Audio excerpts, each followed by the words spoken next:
Welcome back, everyone, to the weekly Armchair Sports Talk podcast. This is our United show. This is Devil's Advocate. And today, we're here to talk all things Manchester United, all the latest news, transfer news, and all just the latest things going on at our wonderful football club. As usual, I always am joined by either a guest, special guest, or a full panel.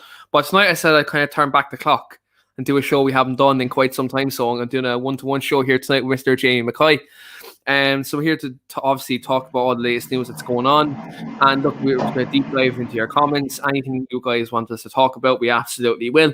So look, as always, you smash like in the video, do hit that subscribe button. And look, as always, I do appreciate all your continued support during this time. And look, we're not too long away now from the start of the season. So look, absolutely delighted to be here. And look, I hope everyone's having a good day. First of all, Jamie, it's been a while since me and you have had a show together, just one-to-one. How you've been keeping? How's life? Yeah, I'm keeping all right, mate. Always good to see your face again. Get back on the channel with rolling back the years. Like you said, we've had some of these good ones in the past, so hopefully we can get stuck in. There's a lot to talk about, ain't there? So always a pleasure, mate, as always. And yeah, I'm keeping spot on, mate. Thank you. That's good. And for everyone, thanks for your messages as well over the weekend. I did have a good birthday. Bit rough coming home, but did have a very good weekend up in Dublin. And thanks everyone for your messages over the weekend. And look, it was very good. But back to the grind today, back to work tomorrow. And when Manchester United are involved, there's always something happening. So it's always good to be on the move. First bit of order of business tonight, Jamie, is obviously Raphael Varane. Today, Fabrizio Romano tweeted out today that Raphael Varane, here we go. It looks like it's all signed, sealed, delivered to Manchester United. Further reports have only just come out a couple of minutes ago, literally just before we went live. The deal is going to be 34 million plus add-ons. That's a fucking bargain, if you ask me, for one of the best centre-backs in the world. 34 million plus add-ons. Fantastic deal for Manchester United. Top quality centre-back. How you feel about this impending transfer of Raphael Varane, and the fact now, look, it's more or less official, and look, we'll talk about the quarantine things and stuff like that later on, potentially when we see him playing stuff. But what's your overriding thoughts at the moment? I've seen so many things said about this, and obviously I was on the Devil's Advocate last week, and Amy asked me about it as well, and I'd had a bit, not Amy, sorry, Rach. And sort of says, I do feel like they're putting all their eggs in one basket with this deal, because every other centre-back that we've spoken about in the past, I don't know, maybe 2 months or so, they seem to have gone away a little bit. So I feel like all the eggs were in the Varane basket, and obviously leaks are starting to come out now that Solskjaer was really pushing for this deal as well. So he obviously recognises that there was a major flaw in the team last year at centre-back. And he's went out and bought the creme de la creme. And it looks like we got Here We Go, which I actually seen it from Owen as well. So I don't know if Owen's listening to this, but if he is, he was the first one that made me click on to something was happening. I seen the pictures of him in the shirt that everyone's posting on Twitter, and I thought, it's just sort of clickbaity. And then I went on Romano's, because I do it every single day at lunch just to see who's going where. And I seen it and I was like, oh my God, is it? And honestly, I clicked straight away and thought, no way, this is his actual page. Because in my head, I was like, is this a parody account? And he's Here We Go in Varane, but it wasn't. It was legit. And I was like, no way. So I've done a little bit more digging on it and realized that it's legit, and it looks like it's happening. And if that's the reported fee, the add-ons will be substantially get the deal up, but £35 million for an absolute Rolls Royce of a centre-back. And what a partnership that's going to be. I've just seen that. Someone just knocked me off there. Who was that? Trevor, nice one. Appreciate that. Not. But yeah, it's showing real ambition, mate. And I'll tell you what, I cannot wait for the first game of the season. I know you're going as well. I'm pretty jealous. But I just can't wait to see Sancho. I can't wait to see Varane. I just hope we don't take the foot off the gas now and we go out and actually buy a midfielder and maybe a right back if the rumours are true that Dalot's leaving. But how can you not be excited? In my opinion, Keane, I said it as well last week, I think he's the best, or if not the second best centre-back in the world. I Yeah. really do believe that. He gets into any team in Europe, so how can you not be excited about that? When Arsenal are paying 50 million, I've just seen it there, Andrew Hammond, 50 million for Ben White. I do think Ben White's a decent player. I'm not going to slate the guy, but for I think 50 they're buying million him quid for for one potential. season. I think you look at the Ben White situation at Arsenal. I think what Arsenal are doing with that transfer in particular, I think that they're kind of banking on his potential. Which, look, I think Ben White's a very talented centre back. He is a good player. Now, look, Marcus Rashford did tear him apart last year. Just going to throw that out there, just my Arsenal friends. But no, look, it is a good signing for Arsenal. But look, if you're looking at Raphael Varane, when you're saying 34 million plus add-ons, them add-ons I think drive up to 45 million pounds. That is an absolute steal. That's an absolute steal. I don't care what anybody says. People can say he's 28. 28, you're in your fucking prime of your career. You're in his prime. Like 27 to 31, 32. For a centre back, that's prime age. It's prime age. People can't call him old. If people are calling him old, Virgil van Dijk is 30, come back from a career-threatening injury. So is all of a sudden, is Virgil van Dijk overrated? Do you know what I mean? That's where I throw that there. But look, I think when you look at it, like Trevor Waitrose in the comments here, Varane's £100 million centre back. Absolutely, he is. Like he's a serial winner. He's won 4 or 5 Champions League titles. He's won La Liga titles. He's won Club World Cup. He's won absolutely everything you can win. Everything. And you've a very good centre back in Harry Maguire. And I say very good. I think he has the potential. What a partnership, mate. Yeah, like with this, Jamie, you have a very good centre back in Harry Maguire. Varane, I think, can elevate him to a world class level. I think the thing about it is, I don't throw around the term world class lightly. I never do. But I think Harry Maguire is near that level.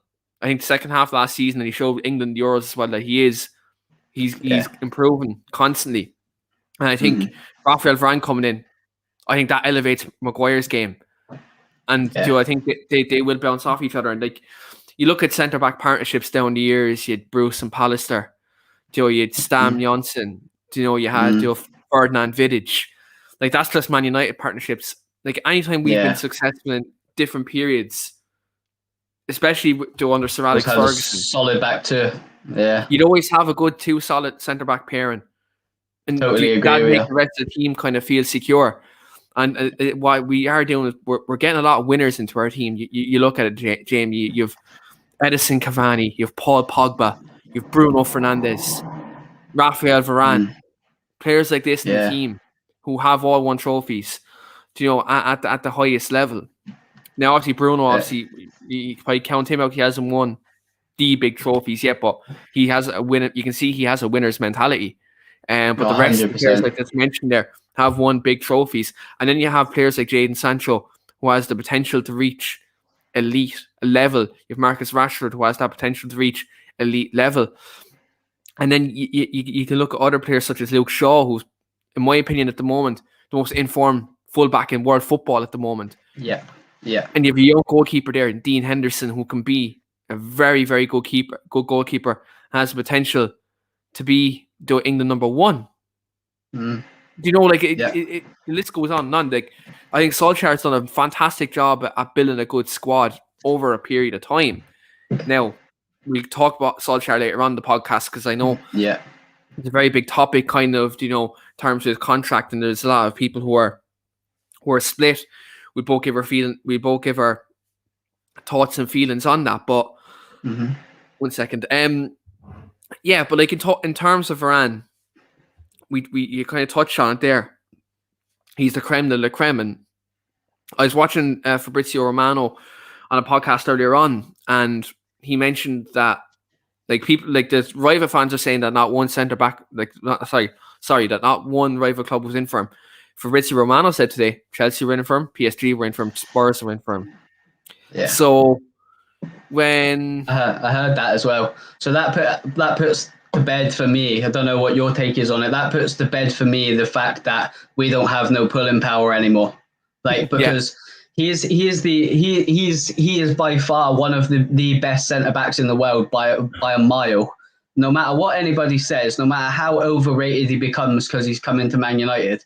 his trophies and his accolades speak for themselves. And it's funny that you just popped Greg up there, because I just see a great question from him saying, do you think it's the end of the... going to come to a couple of comments. Yeah. Obviously, Rory has said, you're so lucky, Keane, to be going to the first game of the season. I was going to touch on that just briefly. I tweeted this the other day.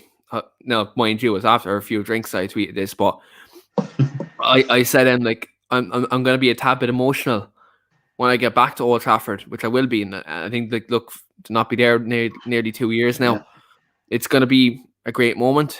I can't wait to see people who I've met through this app, to see Reds who I'd usually meet when I'm over in Old Trafford. So it's going to be great to see everyone. And so I can't wait to get back and support the team, support the manager, support the football club. And people can say, apparently because I'm going to the game. Now, I just want to address this. I never planned on addressing this, but I'm going to address it now. Apparently I'm a Glazer sympathiser by going to support my football club. By going to Old Trafford to support my football club. Right, this is what I say. If anyone thinks I'm a Glazer sympathiser by going to Old Trafford to support my football club. Do you have a Sky Sports subscription? Do you have a BT Sports subscription? Do you have a Premier Sports subscription? Do you buy Man United jerseys online? They're the exact same things as going to a game. I'm not going to be buying anything in that megastore. I'm not going to be doing anything like that. I'm simply going to the game to support my team and support the players and the manager.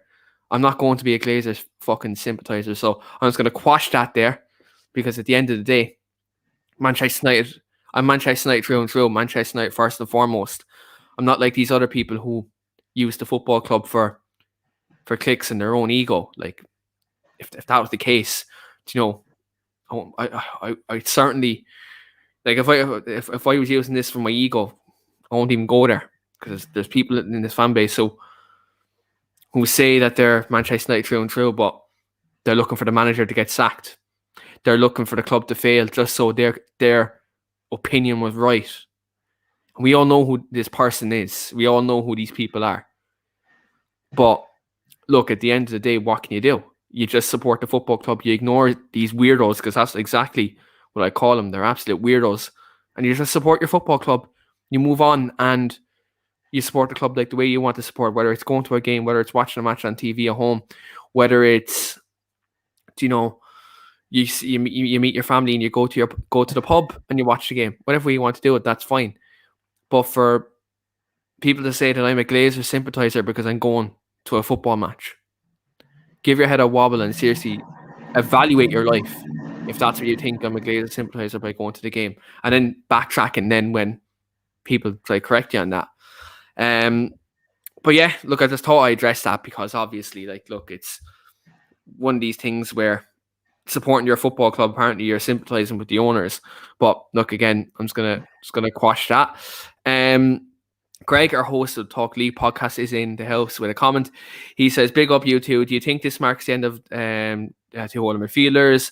Looking to 4-3-3 as Ollie can trust his defence more." Yeah, look, I think it's very clear when Ollie first came in, in the first 3 months, he was playing 4-3-3. And look, if you have Raphael Varane, a world-class centre-back there, you have the licence to be a bit more expansive going forward. You have the security of him and Maguire at centre-back, Wan-Bissaka at right-back, Luke Shaw left-back, and Henderson in goal, where you have a good, solid foundation with a back five that I think you can play a bit more expansive.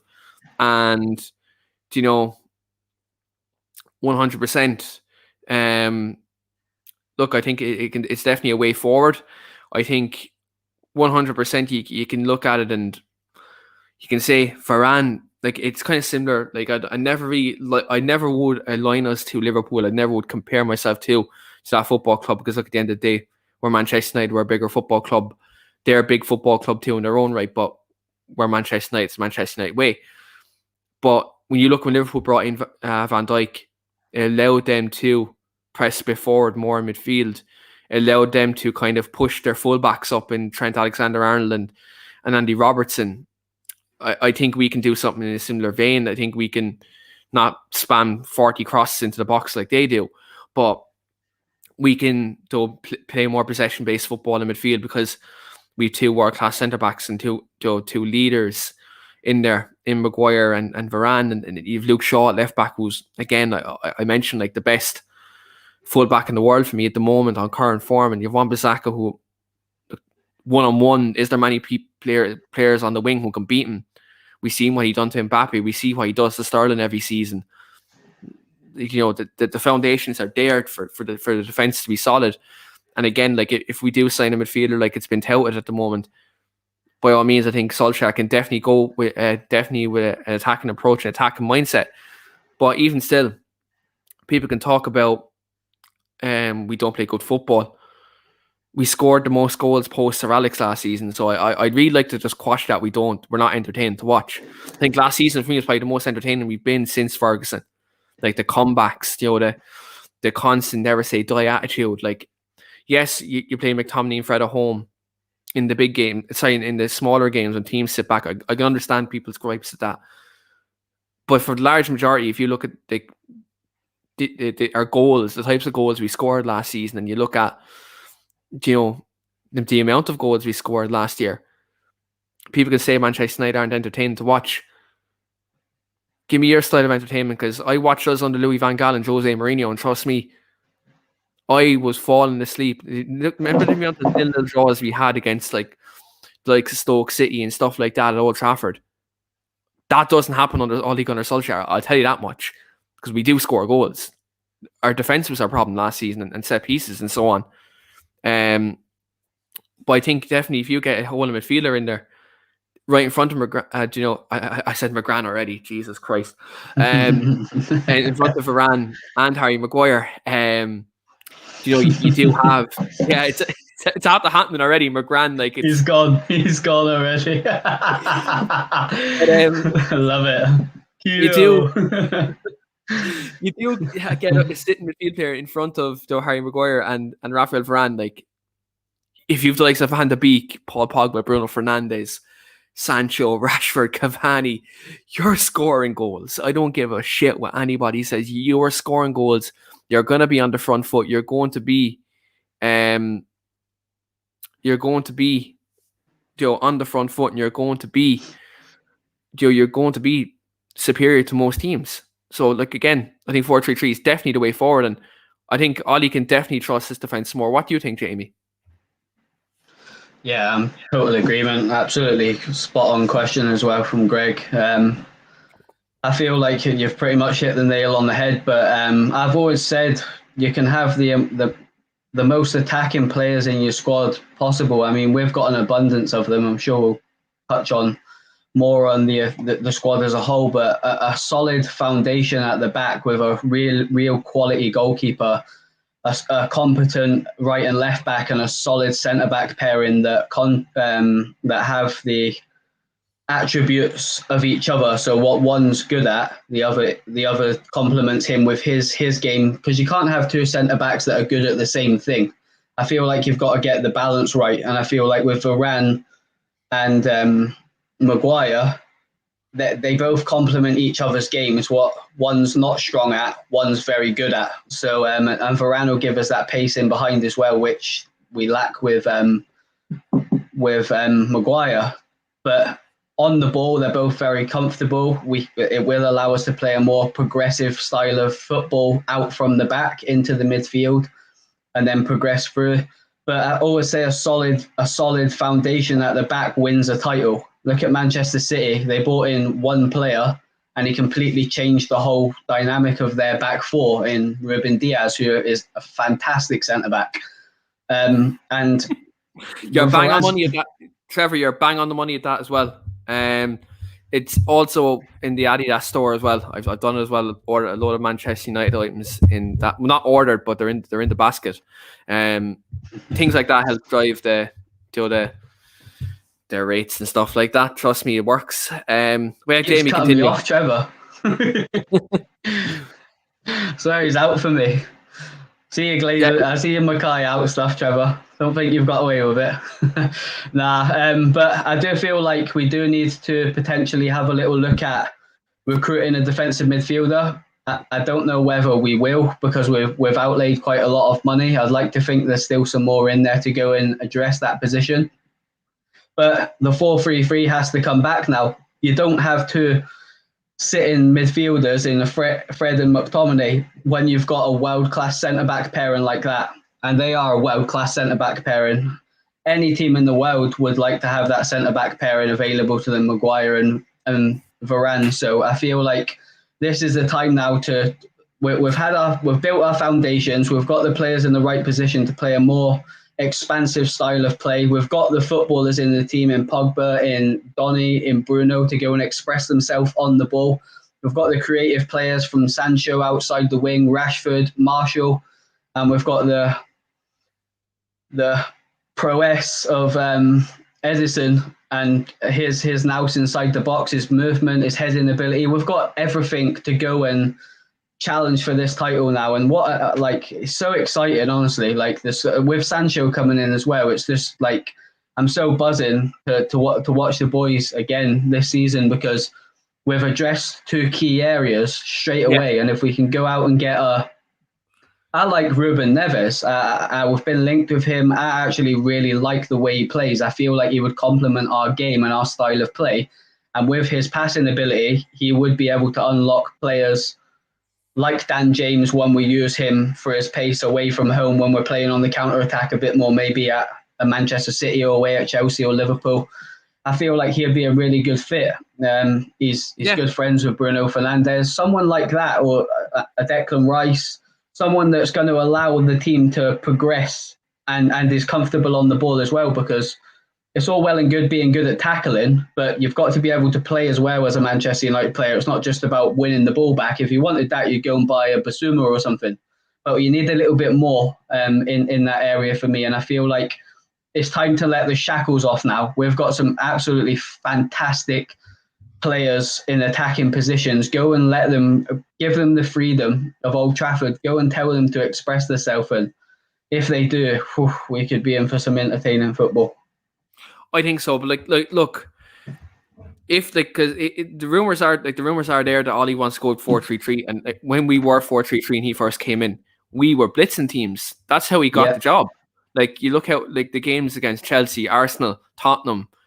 We went out and beat them teams quite easily, might I add. You look at, I know the PSG game, a lot of backs against the wall, but there was a lot of organisation in that. You look at the way he has the personnel to really kind of step forward and really step forward and play good football. And I think, even though I think there's a narrative. I call it a narrative that we don't play good football, and it's false. I think it's quite false, because again, look at the goals we scored, the amount of goals you scored. You don't score that by playing bad football. But subpar football, you don't score that amount of goals. I think that again, it's this kind of stigma, because Ole Gunnar Solskjaer isn't this big name manager that has a big CV. Do you know what I mean? Like, I think, yes, there's sometimes tactical decisions, sometimes I mightn't necessarily agree with, or substitutions, whatever, in-game management, whatever, but for the large part, we're a good team to watch. Yes, I think there's some parts in our probably build-up play that can be a bit better, a bit more quicker.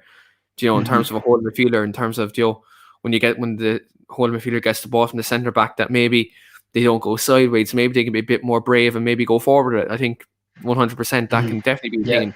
You get a holding midfield player, I think that's good. And Callum from Football CFE is also here in the comments. Friend of the show, Callan says, I think a holding midfielder is essential to the club's chances this season. Ndidi would be perfect. Ndidi would be good. I think the only reservation I have about Ndidi, he's a great breakup player. He's tall, though he's good in the air, though he's very quick. The only reservation I have about him is, I've seen it with Leicester a couple of times last season. His passing ability, I think, is kind of the only thing that leaves him down. Now, I think if he comes to United and the likes of Michael Carrick maybe can help him improve that part of his game, because Carrick did play holding midfield. He knows that position at the back of his hand. Maybe he can improve him. Again, I think Leicester, I don't think United are ever going to do business with Leicester again, when you consider we paid 80 for Maguire. Now look, he's been very good, but I think at the time when we signed him for 80 million, probably wasn't worth that money. At that stage of his career. So I don't think United will probably want to go back to Leicester and do business, because let's face it, they've been a good team for the last 3-4 years. I don't think they're gonna really, I suppose, sell him cheap. He'd be 80 to 100 million straight off the bat. Yeah. I got some break news that I saw Fabrizio Romano was tweeted to have his notifications on. So I literally got a tweet just there. More details. Raphael Varane contract at Manchester United will be on a 4-year basis with an option to extend until June 2026. Personal terms agreed since days and paperwork's prepared in the last few hours. Real Madrid accepted the bid this morning. So Varane, we all know it's done, but when Fabrizio tweets, it's kind of just it's like that high you get. Do you know what I mean? When Fabrizio Romano tweets, it's like me the other night. I was in Dublin. I was drinking double green diesels. If anyone drinks a double green diesel, they'll know what it's like after a couple of them. But anyway,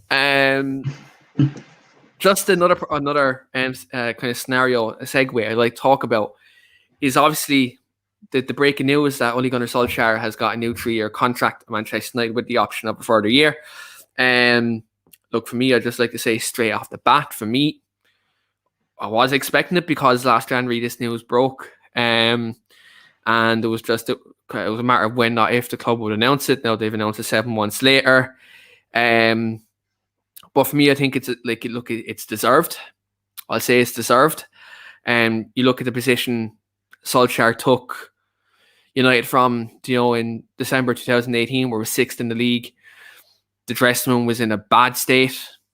I think you look at the kind of state the football club Mourinho left it in at that time. You can go back to my tweets. You can go back to Jamie's tweets.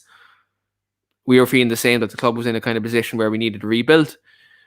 You look at Solskjaer's results in the league domestically. Yes, he did finish 6th in his first interim kind of position at that time, but it was always an ask for him to finish top 4 that season. 3rd in his first full season without significant backing. 2nd in his second successive season without significant backing. And now they've given him a 3-year contract. And unlike when they gave Mourinho the 3-year contract, the new contract, they didn't back Mourinho, they're backing Solskjaer.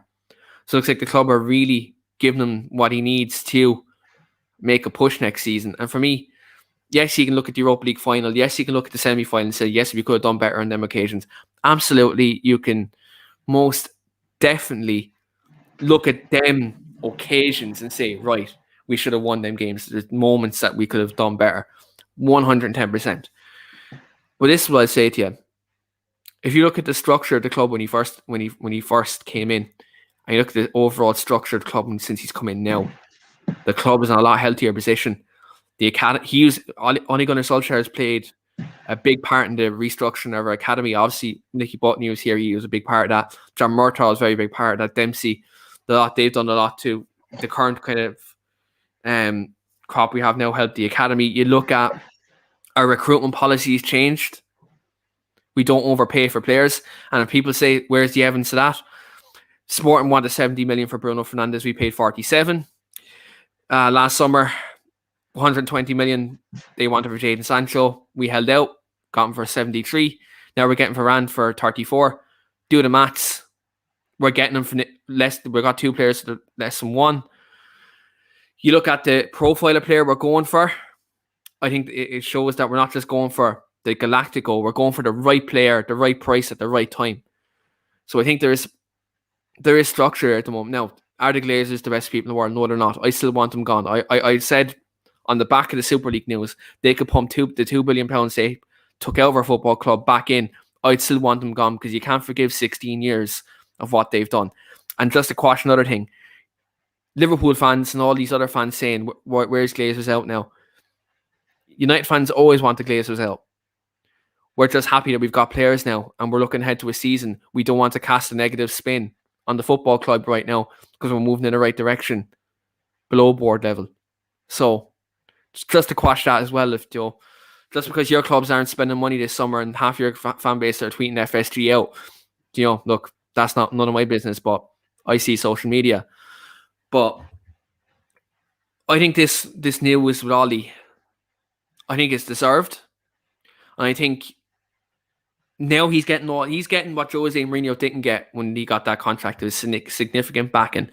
And I think for me, considering the overall structure in the club and what he's done to improve certain players, he's improved Luke Shaw, he's improved Marcus Rashford, he's blooded in Mason Greenwood, he's improved Scott McTominay.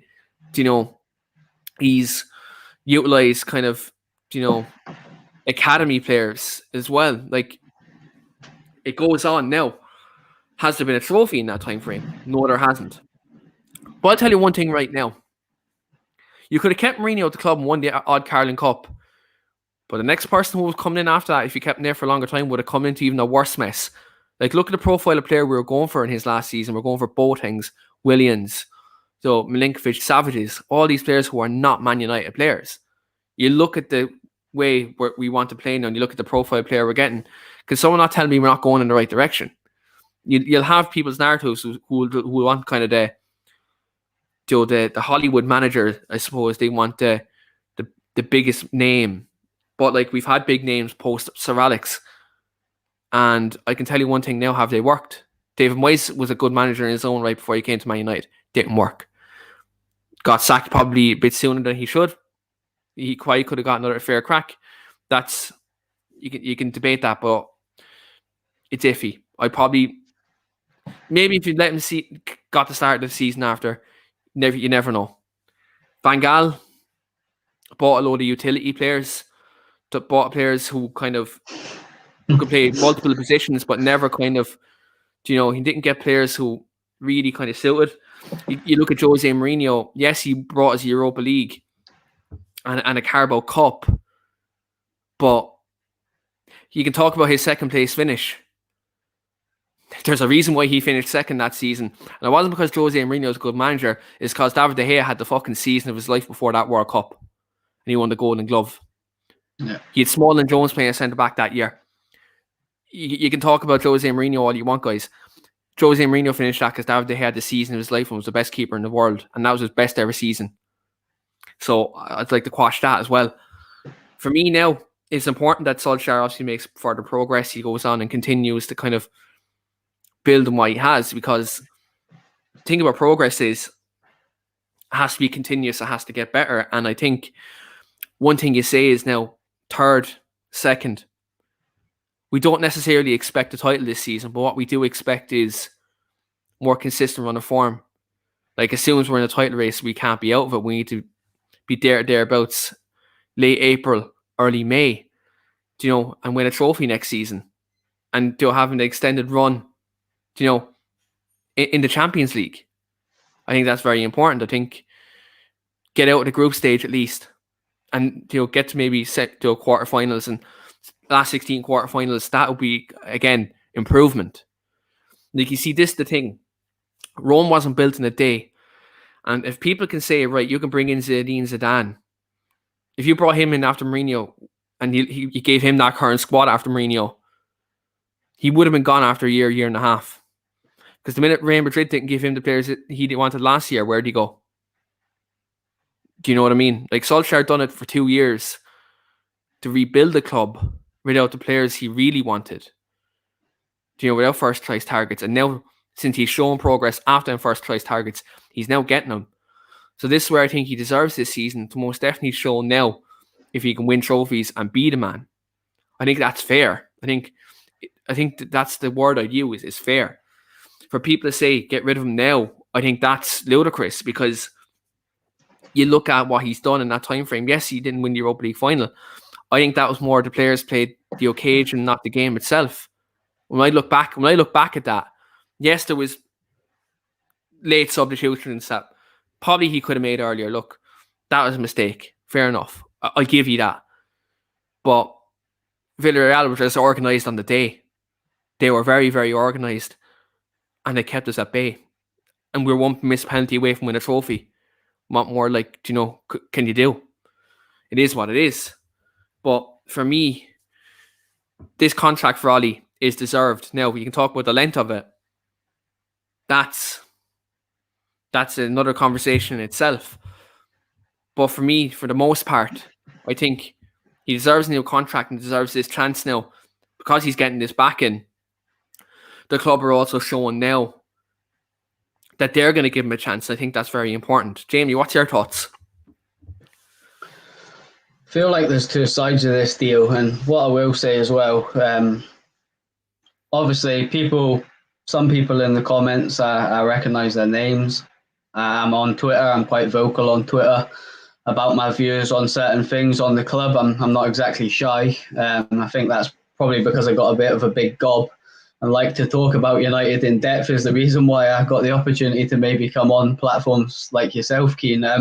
I've been on Twitter for a lot of years. I'm obviously quite new to the fan channel scene. People won't be used to seeing me on obviously on a few different platforms, but it's relatively new. But I've always been vocal on Twitter. If you look back to tweets years and years ago, I was still the same.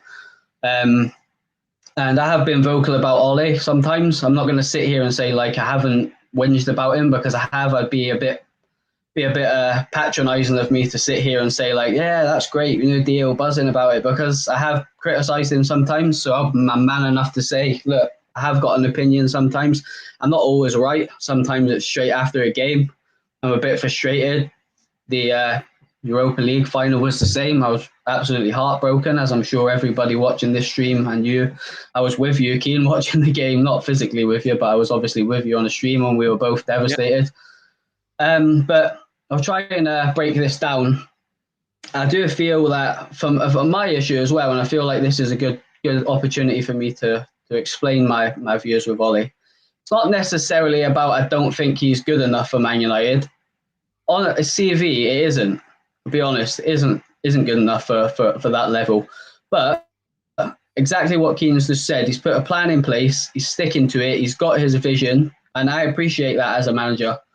I like a manager that has a vision and sticks to it. And if they do get the sack, and I've said this on my Twitter a few days ago, if anybody wants to look it up, it's on there.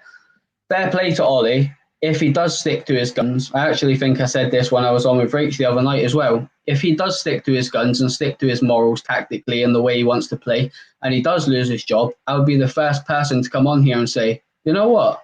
He stuck to his guns though. You can't take that away from him. And it's always more tactically for me with Ollie. It's just naivety sometimes I see from him, whereas if he just reacted a little bit quicker, like the substitutions that Keane just touched on a minute ago, I wouldn't be so critical. It's just that naivety from a management point of view, tactically, or his management of Donny, I don't really agree with. But I'm not saying he's wrong. It's just the thing with me is, and people need to understand this about me, my view is completely different to what I think's right and wrong. I might not agree with the way, for example, I'll use Donny as an example. I don't like the way he's been treated at Man U. I don't like the way United treated Romero when he left the club. But it doesn't mean it wasn't the right thing. Maybe Donny wasn't performing well in training. Maybe his attitude wasn't quite right on the training field. I don't know, but just because I've got an opinion, it doesn't mean it's not the right thing Ollie done. And I'll get that out there straight away. But I am pretty vocal. As I said a minute ago, I do have a bit of a big gob. Sometimes on Twitter, I'll tweet about certain things.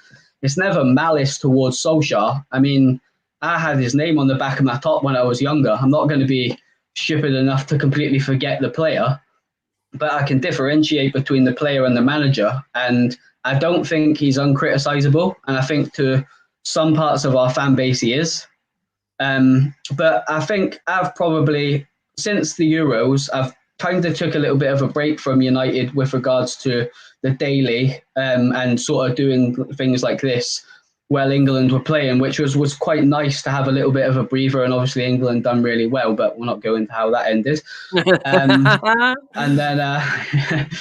then when I come back onto the United front again, and I'm lucky enough to come on platforms like this and have my opinion heard by people, and people interact with me, and it's great, and I'm really grateful for it. But it doesn't mean I'm right. It's just my opinion, and I do stress that. Sometimes people might listen to me and think he talks nonsense. That's absolutely fine, but I'm entitled to my opinion, and I'm never malicious with it. It's just constructive on how I'll physically see it, and that's it really. But it's not necessarily I don't think we should have given Ollie the 3 years. I don't have a problem with it. He hasn't necessarily won a trophy, but there has been progress in other aspects of the club. I think he's probably a bit unlucky not to win a trophy. Yeah, Another day absolutely.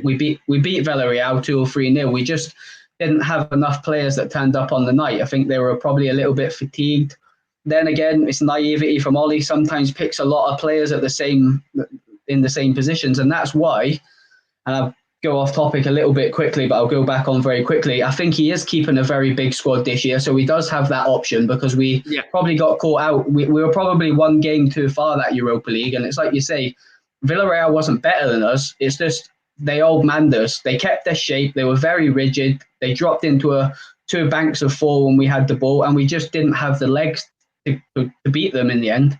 And we got beat on a penalty shootout, and I can take that. I've always said that. I even tweeted about it after the game. I was heartbroken, but I can take getting beat on a penalty shootout. It's a 50-50.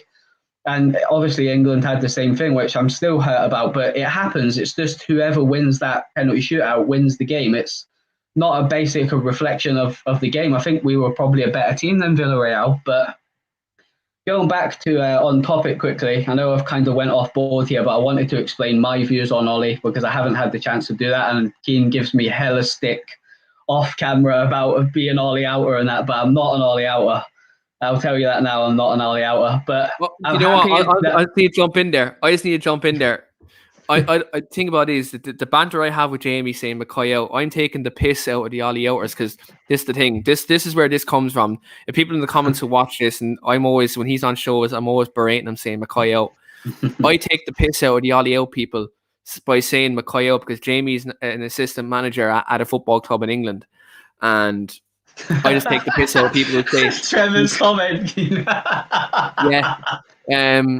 Jamie's speaking a lot of sense. We can't believe I just said this. Hashtag McCoy in. Hashtag William Wallace. So can we get some McCoy-ins in the comments, please? Come on, cut me some slack tonight. At least. Look, come on, Greg. Where are you? You give me it as well. I just take the piss out of people who have their agendas and they're flawed in their agendas. Like, fair enough, you think he doesn't do well in the game, fine. But if these people want him to fail just so they can go on Twitter and say, we're right. We were right all along. Do you know what I mean? Like, first and foremost, and I do need to stress this again. You're meant to be Manchester United first and foremost. If Ollie wins the league, it doesn't matter who the manager is. The football club win the league. Us, the fan base, we can celebrate us win the league or win FA Cup, Carabao Cup, Champions League, whatever competition it is. It can be it can be fucking the Milk Cup. I don't care. Right? You win the trophy. You celebrate the club winning it. You don't necessarily celebrate the manager winning it. He's part of it. But first and foremost, you support your football club. And there's people out there, I see ridiculous things on Twitter every day. I'm not going to mention the individual. I'm not going to mention them. There's certain people out there who just tweet absolute nonsense. Absolute bullshit. Saying they'd rather see the club fail and they'd rather see the club fail because it means they were right. Ollie. Like, seriously, give your heads a fucking wobble. Like, if you support Manchester United, doesn't matter if Ollie's manager, doesn't matter if Zidane's manager, Pochettino, or even Jamie, because I say McCoy out. Doesn't matter if the young fella beside me here, it was Manchester United manager. You support the club first and foremost. And I think there's a lot of people in this fan base just have their own individual agendas. And they'd rather their agendas be right than the football club succeeding.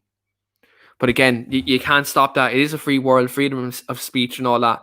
People are entitled to their opinion. But what I'll say is, having an opinion is fine, but wanting your football club to do is for the sake of your opinion. You need to question yourself why you support that football club. And I'm not just saying this for United. I'm just talking about in general. Like, if you support, like I'll even throw I'll go outside the realms of the Premier League. If you support Celtic, and let's say you don't like the Celtic manager at the moment, and would you say you want Rangers to win the league just so your opinion is right? I don't think you ever hear a Celtic fan say that. A sensible one, anyway. Do you know what I mean? Like, really and truly, there's just people out there who are so agenda driven that they'd rather be right than see the club win. And that I'm not going to lie, Jamie, I find it disgusting. I'm not even going to beat around the bush. Yeah. I I know find it your disgusting because, take on it. I love the football club, and to see people kind of, you know, use it for, for their own little agenda. I find it sad and I find it disgusting, but it is what it I is. do It is. think there's definitely a clickbait culture with United as well, and just quickly I know your take on United, Keane. Obviously, we're friends off camera. Some people, I don't know, Yeah. might be watching this, might not even be aware of that. I don't know where people are watching from around the world. They might not know us personally, like they might not be on Twitter or something like that. But we're obviously friends off camera. We speak a lot, and it's a case of you're always going to get people, because the size of Man United and the draw, with the fan base worldwide, you're always going to get people that use it as a negative, try and spin a positive, but spin their agendas, to get clickbait. Really, YouTube's become a big thing now. People can earn good money off of it if they hit a certain amount of subscribers, views. And when you mention Man United, it's noise, whether you like it or not. But I can speak on my perspective, from my point of view, but obviously speak for you as well, because I know you. We're Man United fans, you know what I mean? Like, I've supported Man United since I was a little boy. My dad brought me up a Man U fan. I never got to pick a team. If I'm from Northampton, you can't imagine how many times I've heard people say to me, "Oh, you're a glory hunter." I never had a choice. If it was going off a hometown, I'd be a Northampton Town fan. But I'm not. I'm a Man United fan because my dad brought me up a Man United fan. I've never known anything different. And to listen to somebody, the reason why I'm explaining this is to listen to somebody that wants my football team to lose so their agenda can be right because they don't like the manager or they don't think Bruno's world class. I've never heard anything so rubbish in my life. It's I just cannot relate to that. It's like you just hit the nail on the head there. Would a Celtic fan say I want Rangers to win because not keen on this Postecoglou guy? He's a nobody from Australia. Of course they wouldn't. Do you know what I mean? And it's just because there's such a massive reach as a United channel, so to speak, that you're gonna get, if you do get a clickbait and it goes viral, and then obviously the numbers start coming, but them subscribers, half of them, they're not going to be Man United fans. They're probably trying to clip up bits to send to their Man U friends because we haven't done well for the past, I don't know, since post Fergie. And it's a big banter. But at the end of the day, when you look at the cold hard facts, and it's going back quickly to what you asked me a minute ago, because I kind of went off topic a bit. All the infrastructure of what Ollie's doing with the academy, we've got a fantastic group of young players coming through now. I see some deals today for McNeil, for Hugill. Great. Like, there's a vision, and I do actually see a route through to that first team under Ollie Gunnar Solskjaer. I like Greenwood. Do I think the level of player we've got in the under 23s coming through is Mason's level? No, I don't. But I don't think they're too far behind. And the likes of Shortire, the likes of Hugill, the likes of McNeil, the likes of Hannibal, yeah, they're gonna Galbraith, players like that, they're gonna start getting opportunities, and I feel like Solskjaer is the right manager for that progressional sense for the youth academy. They've invested a lot of money into the youth academy, and now it's time to start giving these players a route or putting them out on the right loan moves to develop them as a player to come back to be first team players. And it's Ollie is definitely the right man for the job with regards to that.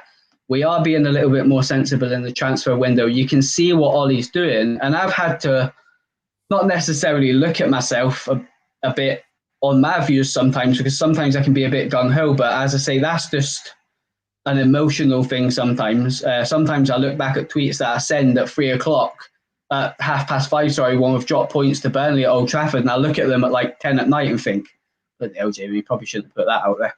But it's just my emotion, and that's just me. I have a vision and an expectation of how I like football to be played, and sometimes if I don't see that, or I think, oh, I should have done that, I should have reacted, I'll just put it. It doesn't mean I'm right, but I can definitely see the aspects since Ollie's been there of the club that he has improved, and I do feel like now's this is the biggest. I know Ollie's got a new contract, but don't be fooled by that. And what I mean by that is that he's under massive, massive pressure now. And you think the heat was on him last season with the fan base. It's going to be even more now because you can't go out and get a Sancho. You can't go out and get a Varane. You can't go out and get a Trippier or a Declan Rice or a Neves, whoever we're going to bring, a Camavinga, and then not have the pressure of delivering. And we do have a fantastic squad. And I feel like with that, it's going to come pressure. I don't think we're too far off the Liverpools and the Cities. On paper, it's if we can translate that into the game. And Ollie definitely is short tactically and nous-wise to Klopp and Guardiola. I don't care what anybody says. That's not being negative. That's just being truthful. But it doesn't mean we can't go again. And I feel like he's getting the little pieces of the puzzle. And what you said earlier, Keane, I think was absolutely bang on, mate, when you said he's done his apprenticeship, his 2 years, and now the Glazers are like, all right, then we'll start giving you your targets. Now you're going to show me that we're committing to you, and you've stayed with us when we've probably not spent so much money, and we've invested in certain areas of the club and neglected other areas. But now we're going to give you what you want. Now the pressure's on you. And you think, that's what I said, you think like, I know we're sort of neutral, we're Man United first, like you said, I definitely don't want my club to lose a game. I hate it when Man U lose. It ruins my weekend. My girlfriend will tell you I'm so moody when Man United lose. And to say that I don't want them to win because I want to be proved Ollie's right, if I feel like Ollie's the right manager or not, it doesn't really matter. And to be honest, after sort of having a bit of a think about maybe the stuff he's been dealing with and how good the other two clubs is in comparison to the levels of where they've gone. Liverpool under Klopp went to another level for a couple of seasons, obviously won the title. City last year, fantastic defensively. And I think, do you know what? If you're not giving them players, how are you supposed to compete with that? Particularly Manchester City's wealth. I know they don't spend an absolute bomb. They're in trouble anyway. They're at the... Obviously, if anyone's aware, you've seen what's going on there with the leaked emails and stuff. They're in trouble. Don't expect, I'd say this summer, I wouldn't expect big things happening to City. You've not even seen him linked to any players. I know Harry Kane was there, Grealish, there was one bid for Grealish, but if City don't buy anyone this year, like we can definitely catch them if we got all these targets. I think Liverpool, they're not going out buying anyone. They look like they have to sell to buy. It looks like they probably have to sell one of their big front three players to fund their midfield because like Gini Wijnaldum's gone. I think that's a massive loss for Liverpool. Van Dijk is coming back from almost a year out. You look at other things, you know, such as Kanate coming in. Kanate was a good sign. Yeah, he's like, what can he adjust to the league at a young age? Like you look at Chelsea, obviously they won the Champions League, but Champions League aside, they sleptwalk into the top four last season. Whether people want to admit it or not, Leicester City's downfall was the reason Chelsea got into the top four last year. So I think like you look at it, we're not a million miles away. We're not, and that's why I'm saying, and I'll come back to it, is he's made consistent progress over like those 2-3 years where he hasn't got first choice targets, and to get third then second, consecutively in them couple of years, and to then be given his targets this summer, that's trust that's been put into him, and I think he can deliver. Now, that's not to say if Chelsea go out and buy Haaland and City go out and buy Harry Kane and Liverpool bring in Tielemans, which is touted, then it's a tough task, but we still have a squad to compete. I think that's where people need to realise. It's not necessarily the big games, is it? Like it's not the big games, Keane, that we struggled with. It was the littler games where we were expected to beat a Burnley at Old Trafford and we dropped points, or we got beat by Palace, or like Sheffield United, exactly, like stupid games. It's like when people say about the signings coming in, yeah, that's great, but the likes of Lindelofs and the I'm trying to think of sort of squad players off the top of my head, like Donny to a certain extent, like players like that, I feel like there's going to be games where they need to fit in as well. And I feel like Lingard to an extent, I know he's a bit divided in the fan base, but he offers something different. Yeah, so do I. And it's like we need different options for different games because we've been caught out sometimes. And I feel like sometimes Ollie's a little bit dimensional with his formations against certain teams. When we play City, exactly what the formation is going to be. But then when you expect a more expansive game against the Palace at home, it's a bit rigid. And you're like, right. So I feel like he's looked at that and thought, you know what? Like, I've got him there, I've him there, him there. He can play that style of game. So when I want to play that game, right, if I want to play a bit more possessional based, I've got Donny, I've got Paul, I've got Bruno, I've got Matic to a certain extent, half decent on the ball. I know his legs are not great. McTominay, if we bring in Trippier, if we want to play a 5 at the back, he's played that position for England and done really well. Even at right back, I think Trippier. Even you touched on that there. Like even at right back against teams to sit back, Trippier gives you an extra option to bomb on ahead of a Sancho on the right hand side, deliver balls into the box to an Edison Cavani. Efficient analysis of the squad, and I'm under no illusion that some players might leave. I mean, if I was the manager, I know you joked about earlier, but if I was the manager, I'd be looking at getting Matic. I'd get rid of him. I don't see that we need him anymore. And I would I'd get rid of Bailey. And anybody that's been watching me on here, I love Bailey, but I think he's made of glass. And I think Lindelof's probably a little bit more suited to playing a little bit more of a passing game. There's still an opportunity to keep Bailey, of course, if Tuanzebe goes out on loan, which I probably think he will. I would actually like to see Tuanzebe come up to Newcastle. I don't know if anybody watching knows I live in Newcastle. You probably do if you've seen me on here before. But I'd like to see him come up here and play in Newcastle's team. I think it'd be a good move for him. They need players. But going back to the view of the team and just looking for different formations and different game plans and stuff, I feel like there's a progressional sense in Ollie before a ball's kicked that he's looking at the likes of, right, Aaron's not got any competition there, not too keen on Diego Dalot, so I'm going to try and go out for Trippier, which he can play left back as well. I know it's not ideally his position, but he done it well for England against Croatia. There's options there, and I feel like we've got quite versatile players as well that can play 2 or 3 different positions, particularly in the front areas. And it's just about getting that solid base at the back, which I think Varane's going to give us. But I give credit to Ollie for the way he's moved in the market since he's been manager. I do rate who he's brought in. I don't think he's signed badly at all. I don't think he's signed a bad player, to be honest. I'm not going to sit and criticise Dan James. Do I think he's Man United quality? No, I don't. Do I think he's got something to offer? Yes, I do in certain games. Is he long-term? Probably not. Yeah, he's a squad player, but you have to have them. The thing. Yeah, exactly. And that's what I was about to say. I've got a question for you, though, Keane, because I know we go back and forth, and you ask me a lot of things when I'm on here, but I want your take on something now. One we were talking about, that culture of that clickbait culture.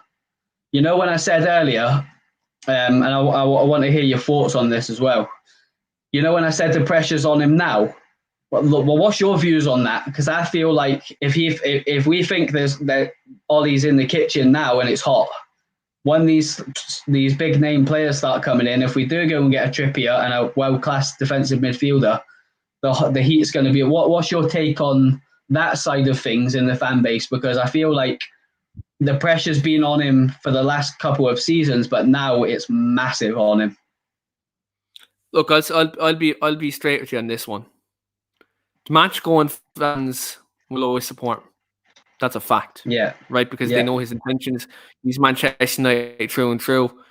And they can see kind of how much he's built the club though in terms of rebuilding post Mourinho, really.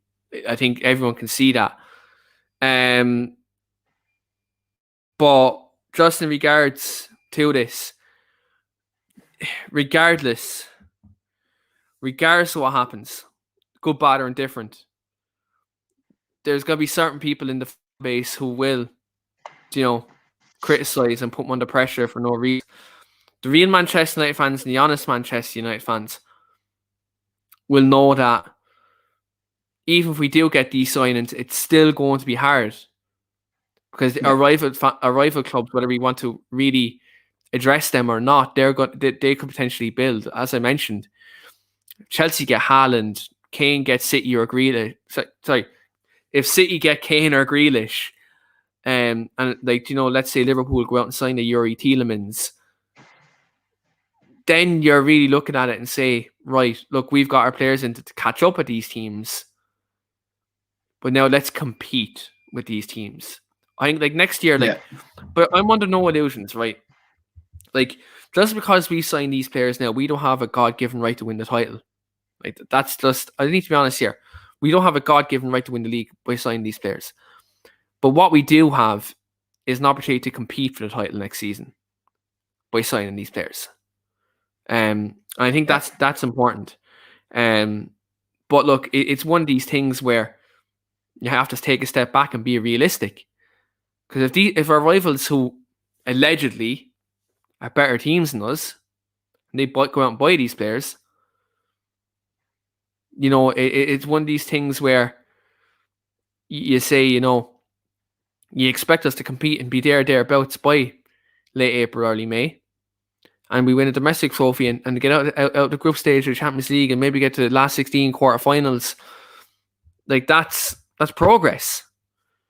But again, like you just have to be realistic. Like you can get these other managers in, and that's fine. And look, I'm all for people expressing their opinion and whatever they want to do. But yeah, if people thought that current team, like this is where I look at this, right? You look at the last 2 seasons. If you thought them 2 United squads were the best squad in the league and should have won the league, go to fucking Specsavers, please. Let's go to fucking Specsavers. That's all I say to you. Because the current squad didn't have the depth or strength and depth to sustain a title challenge. Solskjaer or no Solskjaer, that was never going to be the case. So now that he's getting these players in, you'd expect that he's done well with limited kind of, not first targets. Now he's getting his targets in. The foundation has been built. Now we want to see continuous improvement. And I think we will see that next season. Like you bring in Varane, you bring in Trippier, you bring in Sancho, you bring in a whole midfielder, and not to mention Cavani staying for another year.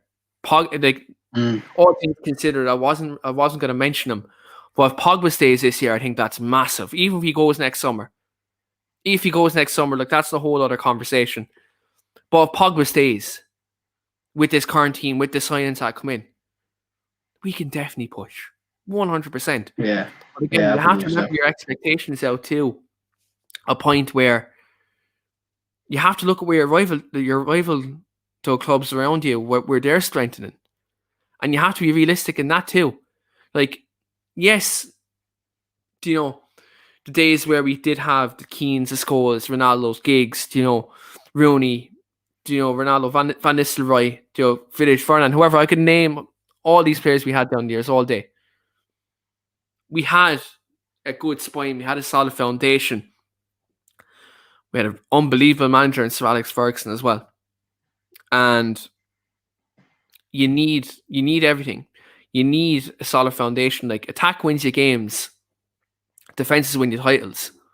That came out of Sir Alex Ferguson's mouth himself. So you need to build that spine.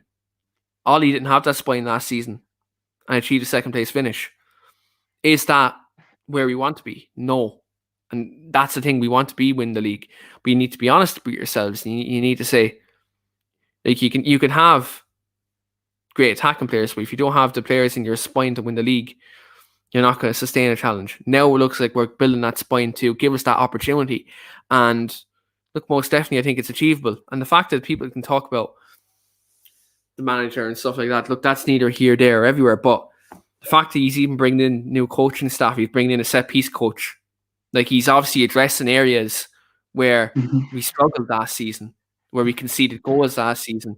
And we're looking to bring in a defensive midfield player to play in front of Varane and Maguire, potentially. We brought in a right-winger position that hasn't been addressed in a long time. We've an experienced striker in Cavani there. We've a serial goal scorer in Bruno Fernandes. Like, was it 58 goal contributions in 70 games last season in terms of goals and assists? That's freak numbers for a number 10. Like, if people think that something isn't being built there absolutely is. But again, you just have to level them expectations out. You have to have the personnel before you can really push. And yes, he spent money. Go on, Keane. Sorry, mate. Didn't mean to cut you off. Yes, he spent money. But this is the thing. Jose Mourinho brought in 2 centre-backs, didn't he, in Boye Lindelof? And he wanted to replace him a year later. Ollie has only brought in 1 centre-back in that time in Maguire. He's had to play with Jones and Small, and he's to play with Boye and Lindelof, Tunsabia of the academy. Now he's bringing his 2 centre-backs in, Maguire and Varane. He's bringing his own defensive midfielder now in. He's bringing his own right winger in, his own striker. He's rejuvenated Rashford. He's got the best out of Paul Pogba. Like, he's done a lot of right things. Now you're just giving him the right tools now to really kick on, you know? I think, like, from my perspective as well, I think all you want as a fan is to level up each year, you know, and try and go that one better. And the problem is we're kind of at the peak now, and that there is not a lot more to go with our second place finish. And I'm not naive to think, because we've signed Sancho, because we've signed Varane, that we might finish first next year or second. Maybe we'll finish third. I'm not naive enough to think that we're just gonna automatically go one better than last season because we've signed a couple of good players. Football doesn't work that way. But as long as I can see progress and we're addressing areas in this squad that's maybe got holes that we've had. I mean, that right wing has been an issue for years. The central defensive midfield is probably the one area now that we need to really go on and try and bring a world-class player in there to allow the team to go and be a little bit more forward-thinking and progressive and maybe a little bit more flamboyant when we've got the ball and play some fluid attacking football, which is the United way. But it's all ifs and buts until we start playing, and systems are implemented and players like Sancho might not hit the ground running straight away. Varane might take a few months to adapt to the pace of the Premier League and the physicality. Do I think that's going to happen? No, I don't. I think he's that good that he'll fit in anyway. But with Sancho, I definitely think there's going to be teething problems with him. He's not going to be an 8 out of 10 every week in the first couple of games. He might be fantastic opening day, and then he might have a stinker the game after. It's going to happen. But I feel like it's got a nice fluidity, this team that we're putting together. And as long as I see progression from next season, maybe the formational change, maybe the style of play, maybe we are playing a bit more forward-thinking football and it's not sort of sideways, backwards. If I see stuff like that, you'll see me on Twitter saying, I'm enjoying this. I know we drew 1-1, which I'm a bit gutted about and I probably have a bit of a moan about, but I can see what's happening. And I generally can, under Ollie, see what he's doing. I might criticise him, but I've touched on earlier, so I'm not going to go over. Just because it's my view, it doesn't mean it's right. It's just what I think. I get things wrong all the time. I'm an assistant manager myself, Keane will know, and don't always get decisions right. Sometimes I get them right and I move a player and he'll score a goal and we'll win the game. And it's like, right, great. But it can also have the opposite effect. And that's when you tweet. A case of, when it has the opposite effect, then that's when you tweet hashtag McCoy out. 19 games, 16 wins. That's all I'm saying. But we just missed out on promotion because of COVID, because a team dropped out the league. We finished second, so they only let one team go up. So my lads didn't get promoted automatically, which we should have. But we'll not go on that anyway, because it's a bit of a sore subject, because I feel like we've been done over. But never mind. We'll go again next season. But yeah, just it's all you want to see from a coaching aspect, from a fan aspect, from any aspect within football is, even if you're someone that doesn't go games, watches on the TV, that's great. Have your opinion. Your opinion is just as much as relative as someone that sits in the Stretford End every week. It doesn't mean your opinions are relative. Have your opinion and stick by your guns with, not everybody's going to agree with you. You might get a bit of a backlash sometimes, but it's a case of it is what it is. Have your opinion and that's it. As long as you're not malicious and nasty with it and using it for the wrong reasons, there's nothing wrong with that. I'll always have a debate on Twitter, and that's my handle on the screen. Little plug for myself there.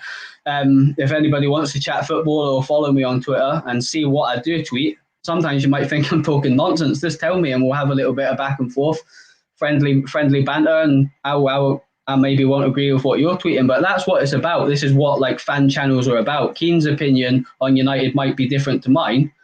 Similar, some of it's similar, but I know there's some stuff that I sort of put forward that Keane disagrees with. If you've seen our inbox sometimes, it would be great reading because we have back and forths all the time. But it's just friendly banter, and he gives me stick and I give him stick and remind him of certain things, and he reminds me of certain things I've tweeted, and it's good crack. But it's just an opinion. But we all want the same thing, and we all want to see the club progressing and moving in the right direction. And I feel like we are, and I cannot wait for the ball to be kicked. And I know you can't wait to get down to Old Trafford, mate. It's been a little while since I've been down there as well, to be honest with you. So I'm looking forward to getting back down there as well. Flying from Manchester in September to go to Italy. So I'm hoping to get tickets to go and watch the Villa game and get back down there as well. And it will be emotional for me. And I know you touched on it earlier, Keane. I just wanted to say fair play to you, mate, for putting your head out there and saying, look, I don't agree with this, I don't agree with this, and don't call me a Glazer sympathiser. Like, you don't need to explain yourself, mate. At the end of the day, you're a massive Man United fan. You run a channel based off of your club. You love your club. You're passionate about your club. And you're going to watch your team play and support the boys in the shirt. And your missus, Amy, is a massive Manchester United fan as well. And you're going to the game together. Like, that, you don't need to explain yourself to anybody, lad. But I appreciate it's something you wanted to get off your chest, and fair play to you. I actually really enjoyed it. I love it when you go in that serious mode and you're on one. So spot on, mate. But we all want the same thing. I'm going to shut up talking now. I'm blabbering on a bit. But we all want the same thing. We all want to see the team win. And I feel like the foundations are there for us to have a cracking season. And hopefully we can all get together at some point with people in comments and everything and have a beer in Manchester before we all go to the game. So that's definitely something that's on the agenda as well. 100%. Just like to also throw out there, guys, I really do appreciate that, Jamie. Thanks very much. But I'd also like to throw out there, guys, there was also a misconception that the Weekly Armchair Sports Talk is a football fan channel. It absolutely isn't. Sports podcast. We're not a football fan channel. We don't, do things in terms of the way other people do. And that's not disparaging any of their work either. It's just I just don't. I don't feed into the negative side of talking about my football club. I never will do it. I won't sell my soul for it. But look, there's other people out there who do cover United. I do, like, look, I'll shout out a few. Like Dale O'Donnell with Stretty News does fantastic work over there. Do catch the Stretty Cast podcast. Andy Mitten, he does fantastic work as well. Check out his podcast. There's loads of different United, podcasts out there who do great work. It's just a situation where there's other people out there who they do work, but they do work and talk about this football club in a negative light. And they talk about this football club when they're not even real supporters of the football club, when it's alleged that they support other clubs. And they're funded by rival fans. You know who they are. I'm not going to mention them, but you know who they are. This is the thing. We're not about that over here. I couldn't give a fuck about how many subscribers I'd have, how many people listen to me talk, because I do this as a hobby. I talk about Manchester United first and foremost. There's other people out there who are trying to gain a name off Manchester United. They're trying to make a negative spin on Manchester United to try to enhance their following. That's not what I'm about. And you look at them, other people, fair play to them, leave them do what they want. That's fine. I sleep at night knowing I'm a Man United fan through and through. I never will sell my soul and disparage my football club like some other people do. Won't do it. Never have, never will. But I'm going to wrap up the podcast there tonight. It's been a very good show here tonight. We've talked about a lot of things Manchester United. There's one or two things I didn't even touch on, but I'm going to leave that for Wednesday's podcast because I have a double header on Wednesday. So 7 p.m. Wednesday, guys, I am joined on Devil's Advocate by Mr. Rodri Giggs. We're going to be talking all things Manchester United, among other topics. And we'll have a great chat here Wednesday night, 7 p.m. Make sure to check that out.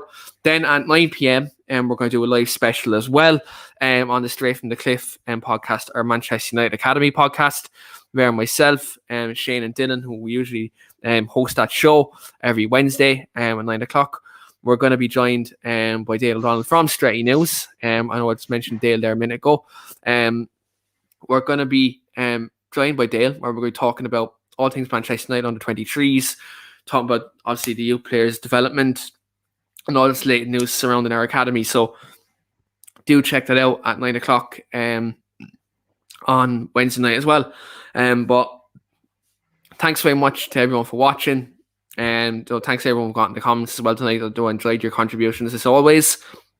Don't forget on your way out to smash that like button, hit the subscribe button if you want to listen to a good, like-minded Manchester United podcast and fans who talk with a level head. If you want to do that, hit the subscribe button, hit the bell notification.